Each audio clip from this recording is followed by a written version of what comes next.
Coaches, how are we doing? My name is Braden Layer. I'm the offensive coordinator and quarterbacks coach up at Bowdoin College in Maine. In the NESCAC. First of all, I just want to thank Coach Bandstra for the opportunity to present a little bit, share a little of what we do with you guys. It's been awesome watching his YouTube videos throughout the past couple months, so excited to contribute to that. A little bit about myself here, just as a quick intro. I played at Denison University for Coach Jack Hayden in Granville, Ohio. Graduated in 2012. Immediately thereafter, I went to Austin Peay as a graduate assistant.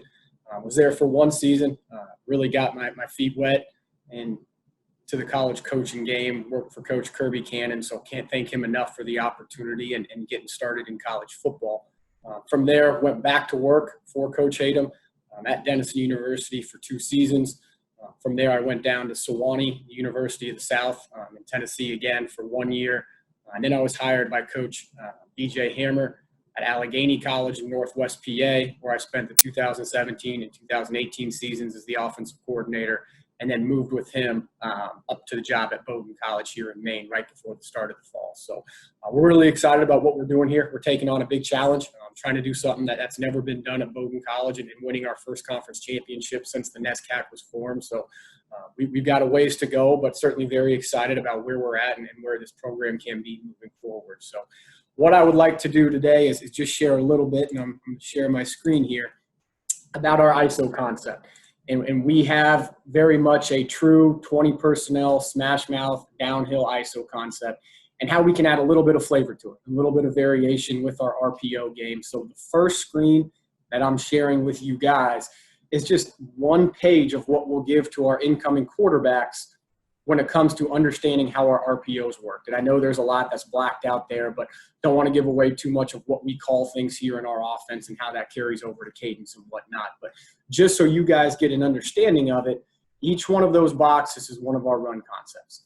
And what we're trying to do here is really teach our guys where their post-snap eyes are, right? So our post-snap RPO rules, whether we're running inside zone, outside zone, power, counter, or ISO, we want those guys to really understand how each of those run concepts affects their post-snap read key, right? So an inside and outside zone, for example, we're going to be reading the backside interior linebacker. We're leaving a gap open. We're holding that carrot right out for that linebacker, whether or not he's going to fit his run gap or he's going to play underneath any sort of pass action behind him. When we get into our gap scheme stuff, power, counter, and ISO, now we're looking to read an overhang player, potentially read a safety, as we're able to get 6 hats in the box. And by design of our offense, we're trying to get 6 on 6.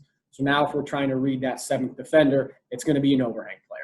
It's going to be a safety. What we have here in this top right box is our ISO explanation. That very top right drawing is if we were going to run ISO to the right. All right. And what we're doing here, if we call, let's say we've got a number 2 receiver and a number 1 receiver, flood, for example, would be a post-snap RPO where we're a speed out from 2 and a fade from 1.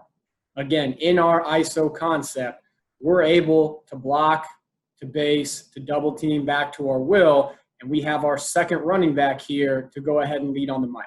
So we're 6 hats for 6 hats. Obviously, we are looking to read that 7th defender, who's the defense trying to get in the box as their extra run fit player. This drawing right underneath is just to show the quarterbacks if we flipped it and ran ISO to the left, right? Now we'll be looking to read that overhang player on the left side of the field. Again, we're going to work a cage double team back to the will. We're basing. Our second running back, our T in our offense, is working a lead, trying to get his hat inside on the mic. The one thing that changes for us, whether we call flood as a post-snap RPO, we can call burn as a post-snap RPO. That's just bubble now from number 2. There's 4 or 5 different things that we can run. The only thing that changes it in our offense is what we call slice. And slice for us is double slants. So in this drawing right here, if I had a number 2 receiver and a number 1 receiver and we called ISO to the right with slice as our post-snap RPO tag, our quarterback now understands that's that one rule breaker. That's where I want to shift from reading that overhang player to an inside the box defender. And the reason being, we run our double slants as 3 steps and a skinny slant from number 2. He's really looking to attack and imagine an overhang player wearing that player towel on his hip. He's trying to rip tight through and get vertical. So he's very much running a skinny slant. Our number one receiver is running a fat slant. Again, 3 steps to attack the outside shoulder, outside leverage of that corner, and then he is fat down the line. Whether you want to think of that more as a square in, whatever. Clearly, we have 2 distinct paths here on our double slants. Now, our quarterback is going to trigger off the mic first. And I want him to focus on the mic, because if that mic is flying to meet our fullback, our T-back in the hole there, our quarterback has full freedom to pull and throw skinny slant 1. That's his first read on a pull. If the mic slow plays it, if the mic pops his feet, if he is not super aggressive, and for us it's 2 hard steps downhill, then we're going to hand the football off, all right? Obviously, we have a blocker for him anyways, so if he is going to slow play that whatsoever, we feel extremely comfortable handing that football off. If our quarterback is ever in doubt with any of this stuff, we teach him to hand the football off. If we get a pull read, because this mic is flying downhill, in our minds, the only person that we feel like can really take away this skinny slant if we execute it properly is that overhang player, the Sam, the nickel, whatever you guys call him in your breakdown. If he runs tightly with that skinny slant, our quarterback now can simply blink out to that fat slant, blink out to the number one receiver, his second read in this scheme. This receiver here is obviously top for us. If I'm in green, I settle and sit. There's no reason for me to continue to run into all this crap, to continue to run into all that stuff in the middle of the field. If I break down here and I'm in green, I settle, right? If he sees man coverage or feels man coverage, if he sees green, he chases green, okay? So that's how it works for us in our double slant concept with our ISOs. Again, all of this other stuff here is just our 5 main run schemes and where we want our quarterback's eyes on post snap. So right here, this is just our ISO insert for our playbook. Everything we pretty much do electronically. So this is what we'll send to the guys when ISO is going in that particular week. You can look through all of the rules of what we have in our offense in terms of, for me as an offensive coordinator, quarterbacks coach, what we teach our quarterbacks here, we operate off old school, like 3rd and 4th grade clock footwork. And we call them different levels. So we have level 1 through level 4 footwork in our offense. ISO for us is level 1 footwork, which means our quarterback's first footwork step is at 6 o'clock. Second step is at midnight. All right. So if I go ahead and I lay that meter stick down, he should be pointing his toes right at the aiming point for our running back. It's our job at the quarterback position to make sure our hips and our toes correct our running back's footwork and get him on his landmark. We want this ideally to be an A-gap play. So we want this to be tight downhill. Our running back takes a 6-inch slide step, and then he is straight downhill towards his aiming point. He's reading that butt side of the tee. If the tee is able to dig out on the inside of the mic, he's continuing to get downhill and get north-south. If the tee can't dig him out and tries to wash him down the line and gives him a butt side read wider, that's when our A can go ahead and adjust. You'll see a couple different drawings here against 3-man fronts, overs, unders, whatever. Our T has to be a good enough athlete to adjust on the fly if we get some sort of stunt or movement to where, hey, we maybe have a 3-technique pre-snap and we're thinking we're going to work through A-gap. Post-snap, right, if we had a 3-technique here and he shifts, now our T can adjust on the fly and work through the B-gap. So he's just looking for the nearest open path as he works in. You can see his footwork. We teach a quick J-step, trying to get that inside-out path. But again, like I said, this is level 1 footwork for our quarterbacks. No matter what we do, if it is not a true quarterback read to run, we are always showing RPO after our mesh, always. So getting into some clips here. So how we're going to work this in the future is we will have both pre and post-snap RPO sides. For the sake of this discussion, we're really just going to focus on the post-snap RPOs. So this would be an ISO to the right, and we've got flood as our RPO tag. So our quarterback knows this is a gap scheme play. Flood for us is an overhang read. So in this situation, we're getting a fade from number 1 and a 4-step speed out from number 2. All right. This side would be our pre-snap side if we felt like this receiver, was good enough to win in any sort of one-on-one matchup scenarios. We could tag a 4 vertical concept. If we're getting a lot of off coverage here on the backside, we could tag 3-step. All right, and that would just be our quarterback's pre-snap take of I like the matchup, I like the leverage and the depth, I'm going to take it. Otherwise, he's keying right here on his post-snap read. So on this play, as our quarterback works through the mesh. And again, you can see his footwork here. His first step is with his right foot at 6 o'clock. Second step is with his left foot right there at midnight. All right, we really emphasize that reach and ride. We are trying to extend the football from our back hip, from our front hip, the longer that we work that mesh, the better read we have on our read key. Now here it's a pretty easy read for our quarterback. If I'm looking at the overhang player, he has not made a strong commitment whatsoever, all right, to play into the box. And this first clip I'm showing you guys is just a straight ISO play. So we don't have any RPO. Our number 2 receiver out there, our slot, is just looking to dig out the overhang. Does a nice job getting inside leverage, right? We have a full 6 for a 6 in the box, and we're able to get 7 for 7 with our wide receiver there digging them out. All right, next clip now is that flood aspect of it. All right, so if we feel like we're getting any sort of lock coverage on the outside, this overhang player is getting very greedy, right? He's getting to apex or tighter, or post-snap, he's flying in to play run. We can start looking to tag flood as our RPO. So we've got 2 examples of flood here. This first one, as our quarterback works his mesh, right, he can see post-snap that overhang player jump outside. Now, this is awesome because this is actually a 3rd and 5 play where, for me as a play caller, I feel pretty confident calling this base RPO, knowing that if our quarterback executes properly, I'm not afraid to hand the football off on 3rd and 5, right? We've got a full hat for a hat in the box. We're 6 for 6. And with that overhang player jumping outside, right, their extra run-fit defender has to be one of these 2 safeties. Well, on 3rd and 5, I feel very confident about our running back and our skill players being able to get us a first down before they can make a play on the ball. So, again, that's 3rd and 5. Doesn't get easier from a play calling perspective, picking up a first down.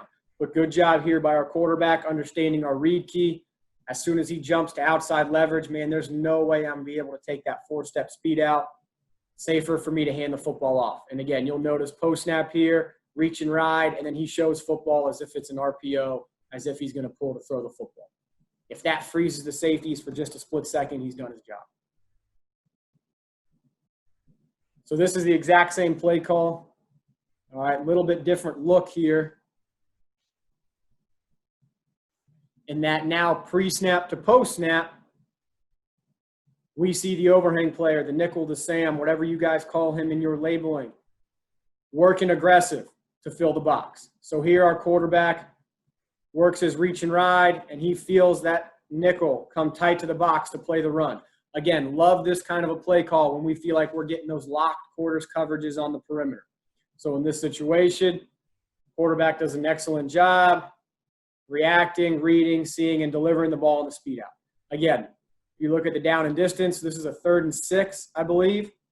We're able to break a tackle, even if we're tackled there. That's an 8-yard gain for a first down, but able to turn this into an explosive play there with a good athlete on the perimeter.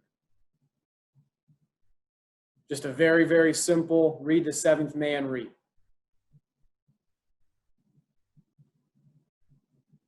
Here's one more look at it. We're working ISO to the left. Notice again here how we have a 3-man front. So different from the few clips that I've shown before. This will not change our read key at all. Something we really want to emphasize to simplify it for our quarterbacks and not have to overthink or overreact. If we get that 3-man front, it does not change his read. He is still looking to read off this nickel, off this Sam, off the overhang to the field. We have adjustments, obviously, in our blocking scheme to be able to pick up the different fronts. But for our quarterback, we want to keep it as simple as possible. Post-snap here, as I freeze, our quarterback can already see, right? Nickel is working in. He's playing the run. He's trying to get to be the 7th hat. Quarterback pulls and throws on the speed out.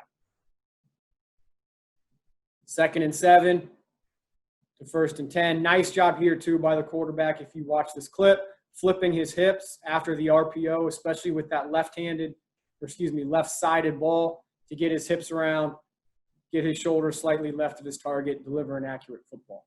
We do work a ton throughout the season on our awkward deliveries, having our quarterback work right from the mesh point into the ball loaded, right? If we do get some cleaner run-throughs, we don't want our quarterback taking unnecessary hits. So whether that's working, if I'm a right-handed quarterback and I open up to my left really working the turn of the trunk, the twist of the trunk to be able to throw to the left side of the field without flipping my hips, taking that extra split second. That might get me crushed. Or obviously if I'm throwing to the right side, now it's very easy for me to go right hip to left hip, literally just reset my feet real quick to throw without having to worry about turning my lower body. So we'll work a ton of awkward deliveries, under pressure RPO throws, making sure we're comfortable in each and every scenario, right? But this right here is the perfect pocket. This is when he has time to flip his hips, deliver an accurate football there on flood to the left side with our ISO. One more look at it here. All right, so this is from this past season at Bowdoin. A lot of the clips you're going to see are from Allegheny. You know, we had a really good run there on offense, putting up, I think, 34 points a game over 2 years and about 450 yards. Like I said, work in progress here at Bowdoin, certainly doing things better, but not quite the explosive level that we hope to see over the next few years. So this is one last clip of ISO on the left side, quarterback reading, obviously, the overhang player here. We feel, again, very comfortable if we're getting any sort of lock quarters coverage on the perimeter. Quarterback works his mesh. Don't love his footwork right there. He's already starting to cheat. You can see his footwork. If I pause this film, there's no way his toes are pointing our running back right downhill towards his aiming point, right? So in terms of a technique standpoint, this is more of a level 2 footwork. We want level 1. We want him at 6 o'clock, 12 o'clock, get that running back straight north-south downhill. He's already starting to cheat his run mesh here by the way he's opening up. It is a good read. Accurate football there, delivered to our slot, easy way to pick up a first down for us. So now we're going to get into what we call slice. And again, this was the one rule breaker for our quarterbacks here in our ISO breakdown. All right, for us, now the rule shifts from an overhang read to a Mike read, to that play side interior linebacker read. So here our quarterback is going to read Mike first, nickel second. So again, we have a skinny slant here and a fat slant from number 1. If we feel like this linebacker is more than 2 aggressive hard steps immediately on the slat to meet our T back, right? Our T is what we call our fullback in the hole. We have full freedom to pull and try to hit this skinny slant, as you can see already in this open window. If the nickel tries to run aggressively and take it away, now we've got our fat slant.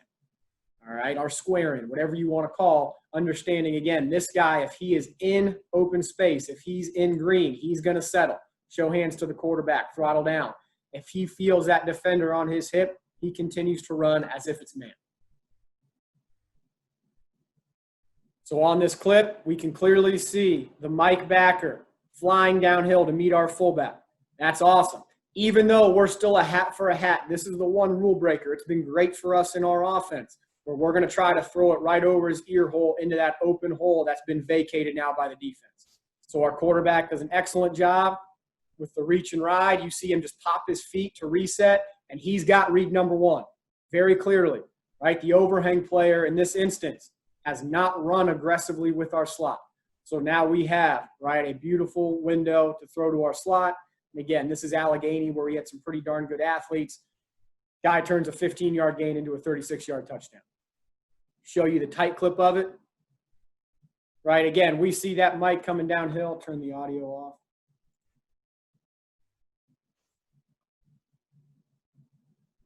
Mike coming downhill to meet our fullback. All right, boom. Now we can pull, simply throw right behind.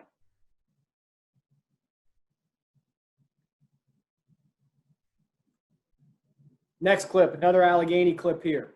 Exact same play. This was a year earlier. Reading the Mike. Second read then off the nickel. This is actually against the same team. This last clip and this clip, same team, 2 different years. Working our ISO. We see the Mike. We feel like he's aggressive. 1, 2 steps downhill as I reach and ride. And again, the longer that I extend my mesh, the better read I'm going to get for if I have that initial open window. And you'll see here again, overhang player gets caught in no man's land. He's really not defending anybody. Quarterback does a nice job, right? Realizing that, putting the football right on our skinny slant window. Worst case scenario, we're getting tackled right there for a first down. All right, we had a kid that had about 4,000 total yards from offense in 2 years. Makes that look easy. Special player. But nevertheless, good job by our quarterback. Good execution there. What I do want to point out here, is our number one receiver right now. He should be throttling down. There's no reason for him to continue to work into this overhang, right? All he needs to do is stop, show numbers, and turn. I found in 6+ years of really working this concept here and being some bread and butters for our offense over the years, this is the hardest thing to teach. For these guys on this square, and for whatever reason, they feel like they really need to continue to carry and work inside. Well, he feels, right, or he should obviously feel there's no man on it, right? There's no one hugging his hip. There's no reason for him to continue to work inside. If I'm this receiver, I am settling and throttling down right now. So that way, if our quarterback sees this guy aggressively carry with 2, I just got a wide open take out there to number 1. If we get tackled right where we're catching the football, right, we're catching a football on the first down marker already. That's an efficient play for us, no doubt, on 2nd and 7. So something that I think you got to be very, very aware of as you continue to work this concept or at. Here's a clip from this year. Again, same play. Very clearly, post-snap, we see that Mike linebacker hauling butt downhill. Now, what I love about this clip is our quarterback does an excellent job here with his footwork, 6, 12, reach and ride. And as he pulls, he feels like he's got this nickel right in his throwing lane. He feels like he can't make this throw because of how the nickel is playing. That's fine, right? By design of this play, now we have a fat slant from number 1 where he can blink out and make that second throw. So here you'll see the fat slant. Does an okay job throttling down. I still think he can probably be a little bit more patient here. Throttle down, doesn't need quite as aggressive to carry into the middle of the field. But nevertheless, great read here by our quarterback. Sticks it right on him. And this was the first year of our offense.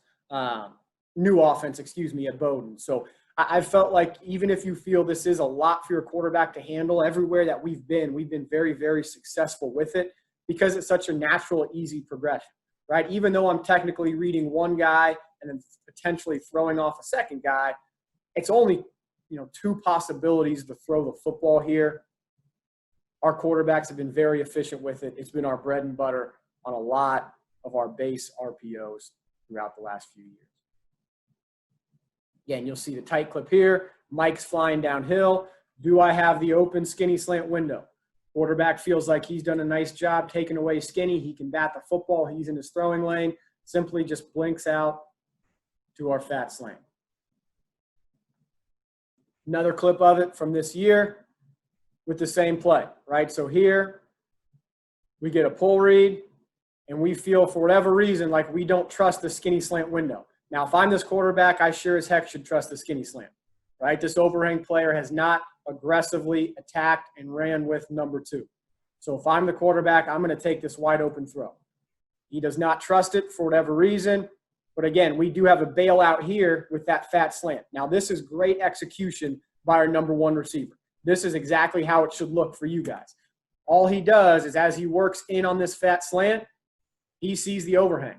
He sees that the overhang hasn't aggressively chased. There's no reason for him to continue to fly inside to where there's a defender. He's in green space. He's going to settle. Quarterback sees that as well, so we get a pull read, and we just simply blink out to our fat slant, right? Still ends up being an 8-yard gain. Great job there by number 3, our Z receiver. So there are a couple different instances, all right, that I want to talk about real quickly. One of which, if we get that nickel blitzing hot off the edge or a danger extra threat, and our offense will be screaming out hot, hot, hot at the wide receiver position or any position that notices an extra blitz threat or an extra rush defender.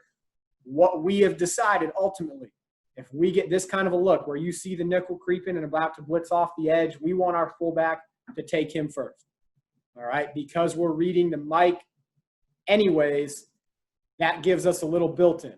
So what you'll see right here is we're going to go ahead and take the nickel. Now he can't blow up that run action in the backfield, and our quarterback is reading the mic if this is sliced like it is anyways, right? So if this mic flies downhill, we are still hat for a hat able to pick him up. Now it becomes a true read on that mic, and we've got the slant coming right behind. In this instance, you'll see the mic throughout the mesh. He doesn't take one step forward. He flat foots it. He's not aggressive to the line of scrimmage. This is a 3rd and 3 play. right, where our quarterback feels very confident, still giving it to our running back.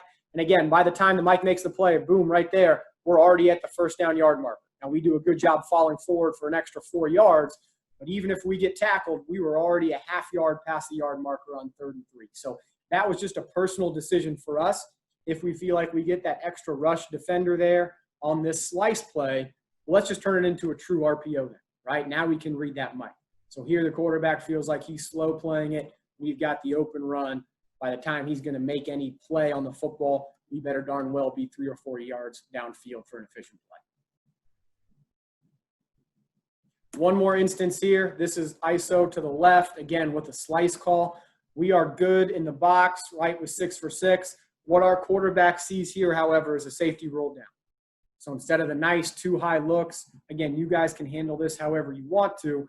Our quarterback here, this is still his read key, but he's very aware now that they've rolled an extra player to our 2 receiver side, right? So this isn't a dead even where we've got this linebacker now bumped outside the box, a full shift. This is straight. We're rotating an extra safety to the 3 receiver side, right? So our quarterback understands post snap, right? Even if I get a pull read, there's still an extra guy now. So this is an instance for me at the quarterback position where it is safer, if I'm ever in doubt, to just hand the football off. Understanding that on my ISO play, I've got 6 hats for 6 hats. So this is still the slice tag, right? But our quarterback just understands what's going on the perimeter, right? Nice, easy ISO give. Good decision by him to go ahead and take that. We end up getting the 9-yard gain on straight ISO anyway. So that comes as we continue to get more familiar with the offense. But again, this from the tight clip is a good look at our T, our fullback here, understanding A gap's cloudy. Now I'm just working through open B. So as the play develops, not bad on the J step, does a really good job giving a clear butt side read for our running back. He fights to get his hat inside, but a very clear butt side read. And again, you can see our running back in his initial footwork here. 6-inch slide step, and he is getting straight downhill. We want to get north-south as quickly as possible. Last thing I want to talk about, just a cool goal line, very easy pop pass RPO for us. If we get into 21 personnel here, we can still call our ISO play. Nothing changes, right, for anybody up front.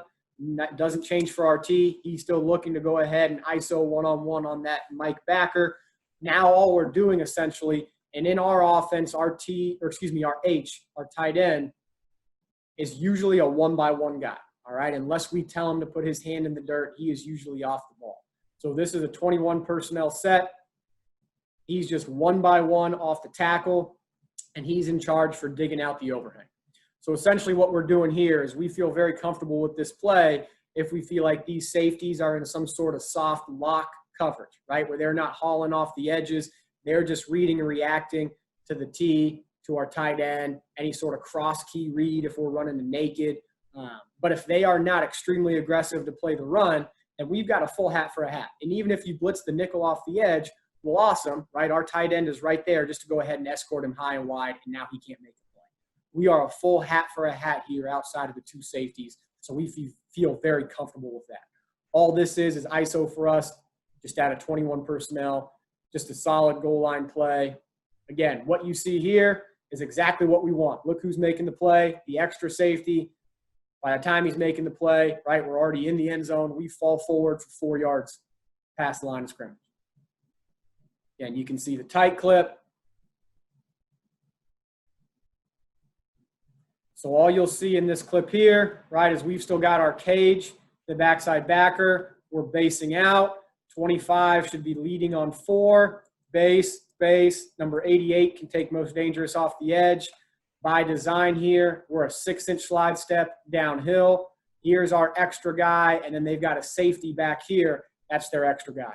All right, number 99 or 90, right there. By the time he works off the edge, no way he should be able to make a play on the run. No way. Again, look at our running back's footwork. 6-inch slide step, 1, 2, 3, boom, on his 3rd foot, left foot here, right there as I pause it. His toes should be pointed to the aiming point. It's an A-gap play. Our quarterback's toes should be pointed to the aiming point. We should be in perfect unison right there. And again, we're just working a simple ISO play. By the time the extra guy folds in, we're into the end zone. Our variation on that now is just pop pass. So like we told you here, right, we feel very good on ISO. If they try to bring an extra guy off the edge, no way he makes a play on the run. Our tight end now can take the overhang player. But what we do on our pop pass now is just a quick O-leg, right? So we're going to make it look like this is ISO. We're going to block out on that overhang, and we're just going to pop to the back of the end zone. So instead of having a true man read, our quarterback here is reading post-snap open space, right? Whether it's the strong, free safety, whoever their extra guy is, right? If he reacts to run, we pull and throw to the back 2 yards of the end zone on just a little pop pass, all right? So here again, you can see this is a straight ISO play as our quarterback works the mesh. In this case, we're reading the safety here. Post-snap, we see him flying down, a pop, and a throw. Right? Does not get a whole lot easier than that. Just a very simple variation on 21 personnel ISO for us in our goal line sets. One more look at it here from the tight. You see number 26 in the back left of your screen, fly downhill. Can't get any easier. Simple pop, throw, touchdown. So that's just a couple of variations for us on ISO, just 2 or 3 of the real simple RPOs that we like as post-snap. You know, if anybody has any questions, I'm an open book. Don't necessarily want to share everything right here over the internet for people to download and see, but I'm more than happy to send you guys privately anything that you want. From the clips, I know usually on Zoom there's a little bit of a lag, so if you want to see the cleaner clips, by all means, please contact me. If you want, you know, the actual playbook inserts, whether that's the RPO discussion of how we teach our guys where to read, or whether that is the, you know, simple ISO play itself, let me know. I'm happy to provide that as well. Obviously up here at Bowdoin, you guys are more than welcome. I know it's Maine, but if anybody's up in this neck of the woods, please stop by. You know, hopefully when we're through this pandemic sooner rather than later, happy to share whatever with you guys. Can't wait to get around coaches once again and certainly talk some shop. So once again, appreciate the opportunity. Thank you guys very much. Have a good one.